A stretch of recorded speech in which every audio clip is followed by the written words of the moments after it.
Nathan Reed found the key on a Tuesday, though later, much later, he would think the whole thing might have happened because of rain, the sort of relentless rain that found every weakness in old houses, the sort that quietly insisted something be dealt with. By 6 p.m, water had begun dripping steadily through the ceiling of the spare bedroom. Not much, just enough to irritate, enough to force action. Nathan stood beneath it, holding a saucepan with the expression of a man deeply offended by inconvenience. Brilliant, he muttered, because of course, this would happen now. Of course, the house already felt too large, too quiet, too full of things he had never quite sorted through. The sort of half-finished life that gathered quietly after difficult years. Eventually, with considerable reluctance, he climbed the loft ladder. Cold air met him immediately. Dust, boxes, forgotten things. The loft had become a place Nathan rarely visited, mostly because every box seemed to contain something he wasn't entirely ready for. Old Christmas decorations, his mother's recipe books, a suitcase he had not opened in years, things belonging to a version of life that no longer existed. Somewhere near the back, beneath an old blanket, he found what he had actually come for, the toolbox, hoping there would be some sort of sealant he could use. It was exactly where he remembered leaving it. He reached for it and accidentally knocked another box sideways. Its lid slipped loose. Photographs spilled across the floorboards. Nathan froze because he recognized the writing immediately. Dad's things, Michael's handwriting, 7 years old, untouched. Funny how grief changed shape, sometimes loud, sometimes hidden, sometimes sitting quietly inside cardboard boxes you kept meaning to sort through but somehow never did. Nathan crouched reluctantly, gathering photographs, fishing trips, old birthdays, one of him and Michael as boys standing beside the lake, soaked through and arguing about something neither of them could possibly remember now. He almost smiled. Almost. Then stopped, because something cold rolled gently against his hand. Metal. Heavy. Nathan frowned. At the bottom of the box, half hidden beneath an old scarf, lay an old brass key, worn smooth at the edges. Too large for a normal house key. Old-fashioned somehow. Attached by faded string was a small cream tag, his name written neatly across the front. Nathan slowly, carefully, he turned it over. Only 3 words written neatly in blue ink. When you're ready. Nathan sat very still, rain tapping softly overhead. The loft suddenly quieter than before, because something about the handwriting felt familiar. Not familiar enough to place, just enough to unsettle him. He turned the key over again. Near the base, almost rubbed away with age, tiny engraved letters remained. B12. That was all. No explanation, no note, nothing else in the box, just the key, waiting, as though someone had expected him to eventually find it. And somehow, that unsettled him more than anything. Nathan carried the key downstairs. Though carried was probably the wrong word. He kept putting it down, picking it back up again, moving it from room to room as though proximity alone might somehow explain it. By 9 o'clock, it sat beside an untouched cup of tea. By 10, it had migrated to the kitchen counter. And by 11, for reasons he could not entirely explain, Nathan found himself turning it over beneath the warm light above the sink. Still heavy, still unfamiliar, still quietly irritating. The tag rested against his fingers. When you're ready. Ready for what? He frowned. The obvious answer should have been simple. Ask Michael. After all, Michael had packed the loft boxes after their father died. Michael's handwriting sat plainly across the cardboard. Dad's things. But 7 years had a way of turning simple things complicated, especially family, especially silence. Nathan and Michael had once spoken almost every day. Then their father got ill. The arguments had started quietly, not dramatic, not shouting, just tiredness, fear, different opinions disguised as certainty. Nathan believed in doctors, treatments, plans. Michael believed their father deserved peace, home, dignity. Both thought they were helping. Both thought the other was getting it wrong. And somewhere along the way, fear quietly became distance, then grief, then silence. 7 years of it. Nathan sighed. No, he muttered aloud. Absolutely not. He was not suddenly phoning his estranged brother because of a mysterious key. That felt deeply unreasonable. Instead, being a practical man, he did what practical people always did when confused. He searched online. B12 brass key unhelpful. Antique websites, garden sheds, locks sold by people asking suspiciously high prices. He tried again. B12, Blackwater. The search results appeared almost instantly. Nathan frowned, because at the top sat an old business listing, faded photograph, barely updated website. Blackwater Boathouse's private lakeside storage. Since 1954. Something shifted faintly in his chest. Not recognition exactly, more like memory trying to wake up. Blackwater. Why did that sound familiar? He clicked. Old timber buildings appeared beside dark water, faded paint, weathered doors, small numbers nailed unevenly above them. B7, B10. Then, barely visible in the corner of one photograph, B12. Nathan sat back slowly, because suddenly, without warning, memory arrived. Fishing rods, cold mornings, his father pretending not to notice stolen sandwiches, Michael throwing stones too hard into the lake, tea poured badly from an old flask, the boathouse. Of course, he had forgotten it existed, or perhaps, quietly, chosen to. Nathan stared at the screen, because if this key belonged there, why had nobody mentioned it? Why leave it hidden in a box? And why now? He nearly shut the laptop. Almost did. But instead, for reasons he refused to examine too closely, he wrote down the address.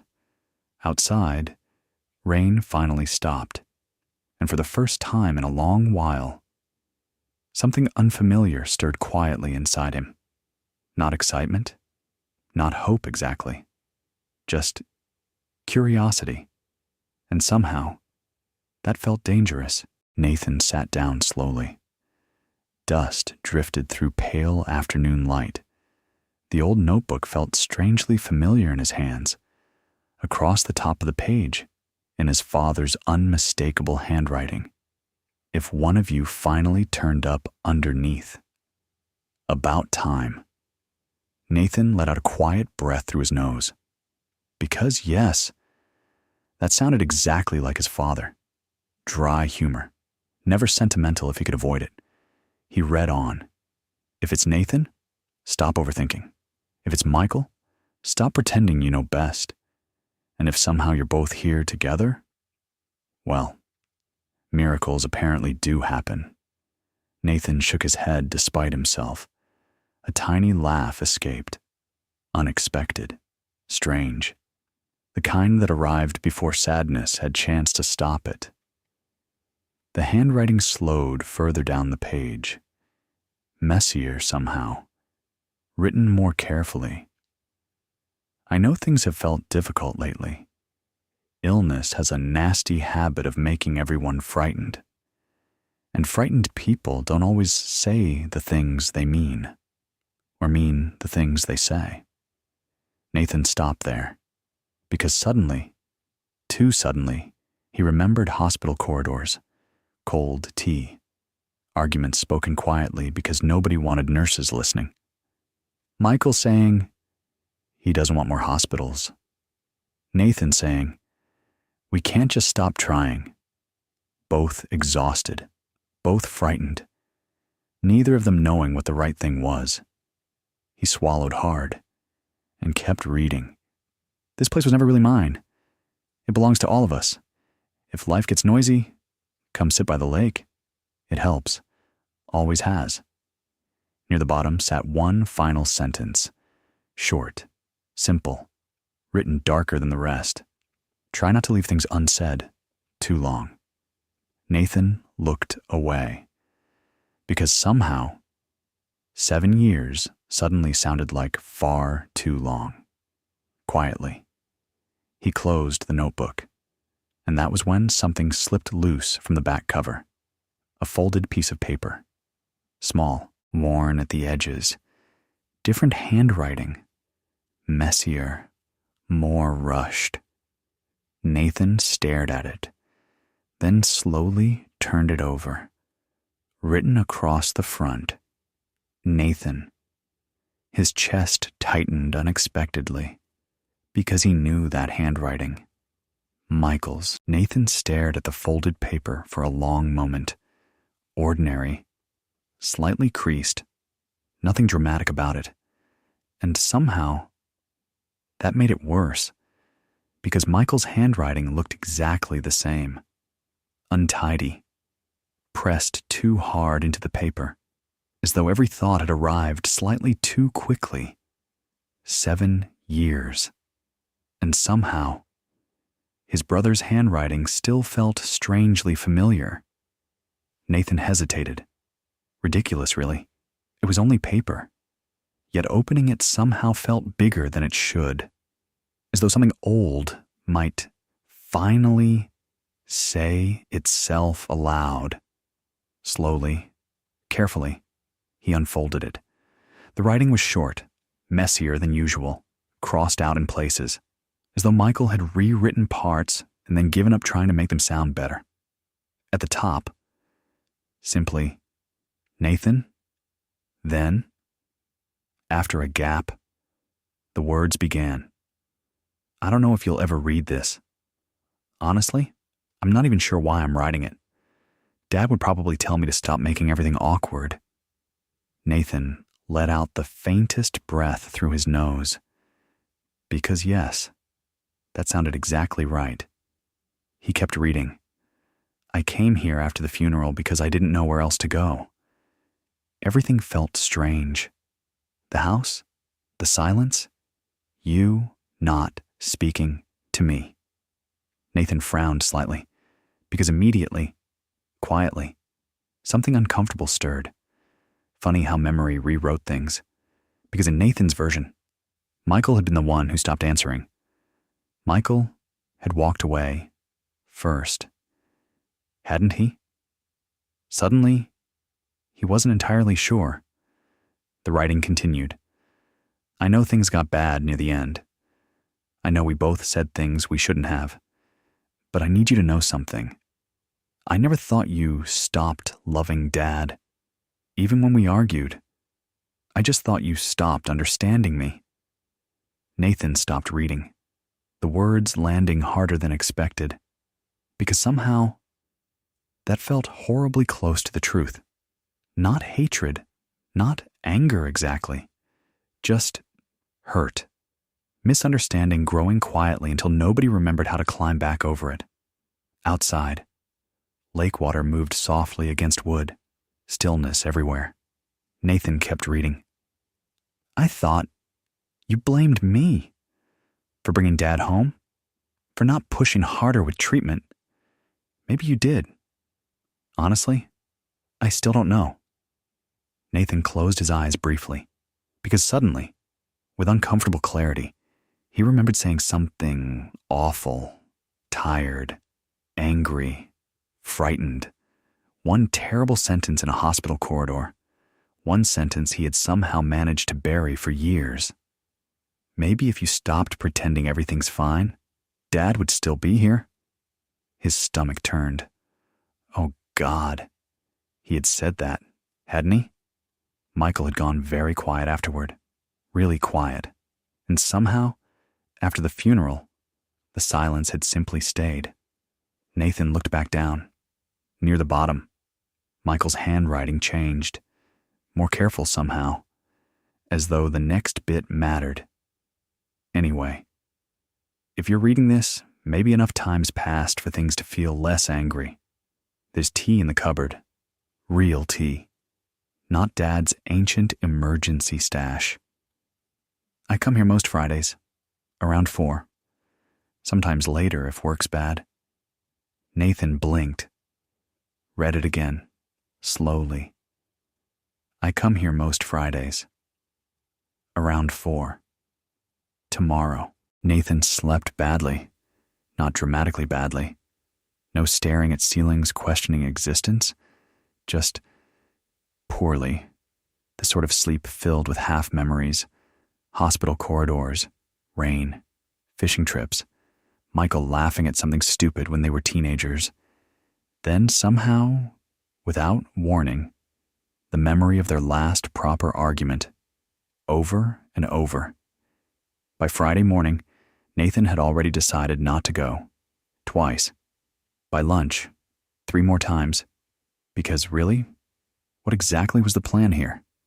Walk into a boathouse after 7 years and casually say, "Afternoon.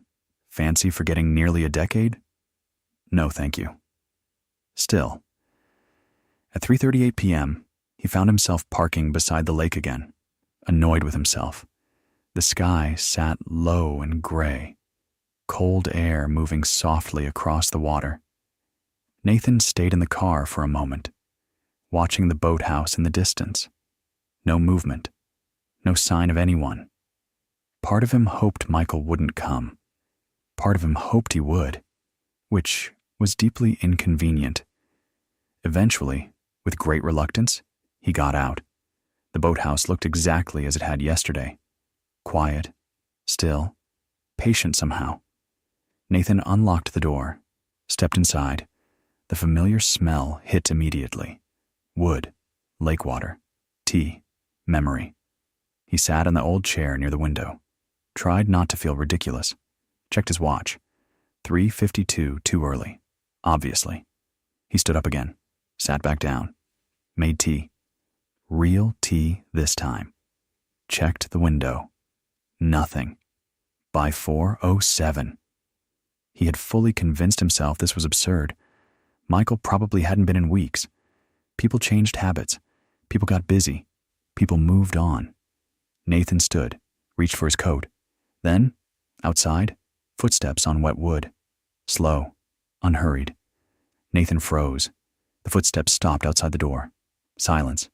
Then, a familiar voice, older than he remembered, tired somehow, but unmistakable. "Dad?" A pause. Then quietly, almost to himself, Michael added, "Please tell me you're not haunting the place." Nathan stared at the door, heart suddenly thudding far harder than seemed reasonable, because after 7 years, he had absolutely no idea what to say. Then, before he could stop himself, he said, "Bad news." Silence. Then from outside, "Nathan?" The handle moved slowly. The door opened. Michael stood there, older. That was the first thing Nathan noticed. Not dramatically older. Just life older. Grayer around the edges. Tired in ways 7 years probably explained. For a second, neither of them said anything. Michael still held his keys loosely in one hand, halfway between staying and leaving. His expression unreadable, mostly shock, possibly mild irritation, definitely confusion. Nathan understood the feeling. "Oh," Michael said eventually, very intelligently. Nathan nodded once. "Yeah." Another silence. Excellent start. Michael glanced around the boathouse, then back at Nathan. "You found it." Nathan frowned slightly. "The key?" Michael nodded. "Dad gave me one too." Nathan blinked. Of course he did. That oddly bothered him, not because it mattered, just because somehow, all this time, he had quietly imagined himself forgotten. And now, annoyingly, it turned out Dad had been fair about the whole thing. Michael stepped inside slowly, still looking uncertain, as though standing too close might somehow restart 7 years of arguing. Nathan understood that feeling too. His brother glanced toward the notebook, then finally, quietly, said, "You read my note." Nathan nodded. Yeah. Michael rubbed awkwardly at the back of his neck. That was embarrassing. Against all logic, Nathan nearly laughed, because yes, very Michael response, not deep emotional reflection. Just, slightly horrified, somebody had read his feelings. For a moment, something familiar flickered awkwardly between them, then disappeared again. Michael looked toward the lake. "I nearly didn't come today." Nathan gave a short breath through his nose. "Same." Another pause, less terrible this time, still awkward, but survivable. Then Michael nodded toward the kettle. "You make tea?" Nathan hesitated. "Questionable tea." Michael frowned. How questionable. Not dangerous. A bold claim. And despite everything, Michael laughed. A proper laugh. Unexpected. Warm. The first real sound in the room that didn't feel careful. And somehow, after 7 years, the silence between them shifted. Only slightly, but enough to notice. Michael opened the cupboard, paused, then frowned. "You actually found the decent tea." Nathan looked mildly offended. "I'm capable of basic survival." Michael considered this. Debatable. For a second, something dangerously close to normal flickered between them. Then awkwardness returned. Not sharp this time. Just unfamiliar. Like neither of them quite knew what 7 years of silence was supposed to sound like. Michael filled the kettle, moved around the little kitchen area with quiet familiarity. Automatic movements, as though he had done this many times before, which, of course, he probably had. Nathan watched for a moment, then finally said, "You really still come here?" Michael didn't look round. "Most Fridays." A pause. "Sometimes when work's bad." Another pause. "Sometimes when I miss him?" The honesty of it caught Nathan slightly off guard, because Michael had never been good at talking about feelings. Not directly. Not really. Nathan looked toward the lake, gray water shifting softly beyond the window. "I didn't know," he said eventually. Michael gave a small shrug. "You weren't exactly asking." Fair. Uncomfortable, but fair. The kettle clicked. Michael made tea. Real tea. Modern tea. Tea unlikely to involve regret. Then handed Nathan a mug. Same as old times somehow. No ceremony. Just, "Here, drink this." They sat quietly for a while. The easier kind of silence now. Not fixed. Just, less broken. Eventually, Michael glanced toward the notebook. "You read all of Dad's bit?" Nathan nodded. "Yeah." Michael gave a quiet breath through his nose. He always thought we'd sort ourselves out eventually. Nathan stared into his tea. He was optimistic. That earned the faintest smile. Then, after a pause, Michael said quietly, "I nearly called loads of times, you know." Nathan looked up. Michael kept watching the lake, not him. "As stupid as this sounds," he shrugged slightly. "After enough time passed?" Another pause. "It just got weird." Nathan gave a short laugh through his nose. Yeah, because somehow that made horrible sense. Time turned awkwardness into distance. Distance into silence. Silence into something that felt too large to fix. Then quietly, without looking up, Nathan said, "I was angry." Michael nodded once. "Me too." Simple. No dramatic speech. Just true.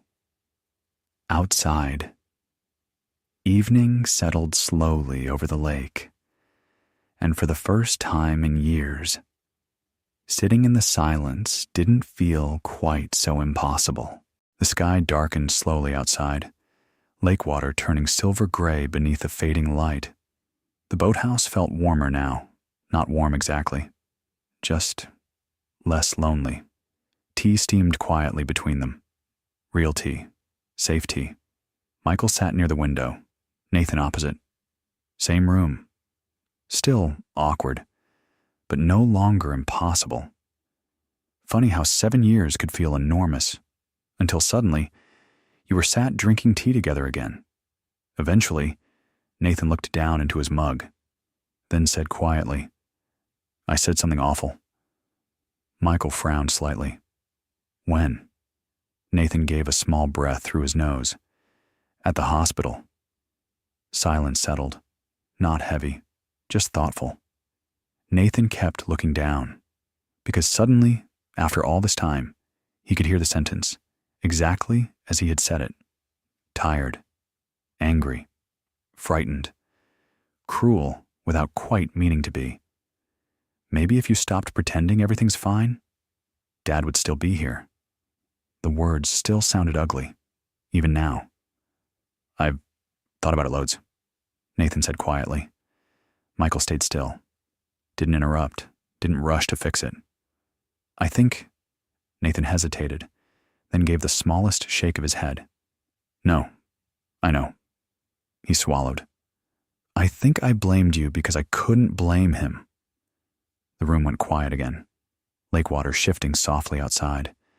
Michael looked out of the window for a long moment, then eventually said, "I blamed you too." Nathan looked up. Michael shrugged slightly. "You always wanted more treatment." Another pause. "I thought you were making him miserable." Nathan frowned faintly. "I was trying to help." "I know." Simple, immediate, no bitterness, just truth. Michael looked down into his tea. We were both scared. Nathan sat quietly with that, because somehow, that sentence explained more than 7 years of silence ever had. Not anger, not hatred, fear. Fear dressed up as certainty. Fear disguised as arguments. Fear turning grief into distance before grief had even arrived. Michael gave a small laugh through his nose. Dad would be unbearable about this. Nathan blinked. "What, us talking?" Michael nodded. "He'd act like he solved world peace." "Against all logic?" Nathan laughed, a proper laugh this time, and suddenly, for a second, it felt strangely familiar, like being brothers again, not fixed, not magically healed, just less lost. Then Michael frowned slightly. "Oh?" Nathan looked up. "What?" Michael pointed toward the shelf. "You missed something." Nathan followed his gaze. Tucked behind an old fishing tackle box, half hidden in shadow, sat something neither of them had noticed before. An old photograph album. Dusty. Waiting. Michael stood first, slowly, stretching slightly in the way people did once life started quietly objecting to unnecessary movement. Nathan followed. The old photograph album sat tucked behind the tackle box. Dust gathered softly along the edges. Forgotten. Or perhaps avoided. Michael picked it up carefully, turned it over once, then gave a quiet breath through his nose. Forgot this existed. Nathan looked at the faded cover. He hadn't thought about it in years either. Funny, how whole parts of life quietly disappeared when nobody mentioned them. Michael carried it back to the table, set it between them. Neither opened it immediately, as though both silently understood. Once opened, memory would arrive properly. Eventually, Michael flipped the cover back. The first photograph made both of them laugh. Instantly, unexpectedly. Nathan, age 10, standing ankle-deep in lake water, looking furious. Michael beside him grinning like he had clearly caused the problem. "What happened there?" Nathan asked. Michael looked delighted. "You dropped Dad's sandwiches in the lake." "No, I didn't." "You absolutely did." Nathan frowned. "You pushed me." Michael looked thoughtful. "That does sound possible."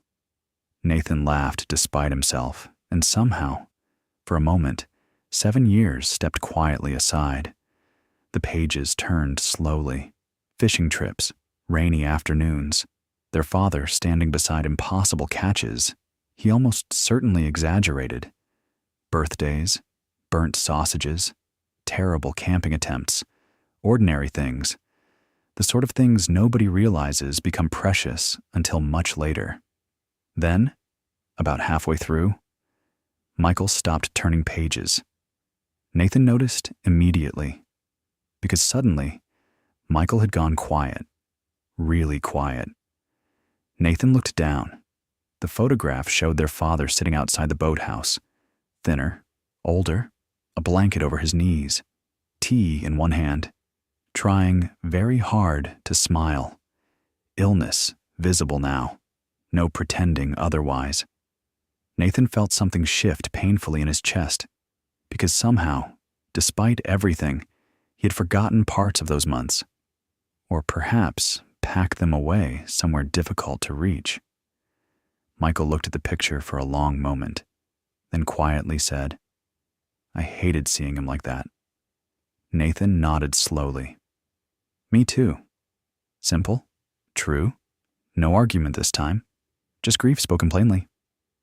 After a moment, Michael said quietly, "You know," he hesitated, as though changing his mind halfway through. Then, "I nearly called after the funeral." Nathan looked up. Michael shrugged slightly. "Loads of times." A pause. "Then I thought you probably hated me." Nathan stared at him, because somehow, that landed harder than expected. Hated him? No, Nathan said quietly. "I didn't hate you." Michael gave a small laugh through his nose. "Funny." Another pause. "Because I thought exactly the same."